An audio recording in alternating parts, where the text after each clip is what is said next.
веројатно и дека се опуштив и се олабавив дека сум трудна и мислев дека можам колку сакам да јадам. А и ниту еден доктор тогаш на почеток ми немаше кажано како внимавај, што може да се случи, као нормално е тоа кај нас жените да се поправат во бременост. Меѓутоа нормално, од нормално до нормално има разлика. Значи јас бев поправена 26 килограми.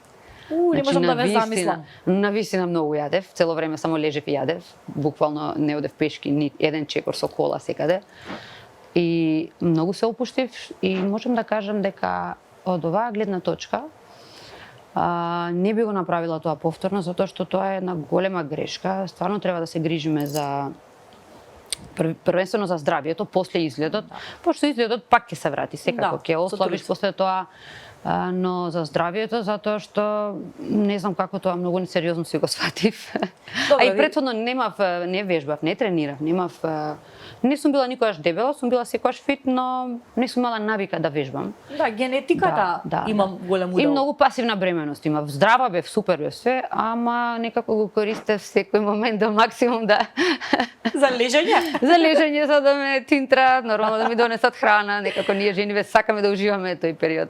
Да, и имаме право да уживаме тој период, па али не до толку да претераме, да. Првиот момент се сеќам кога се видов од кога се породив на огледало.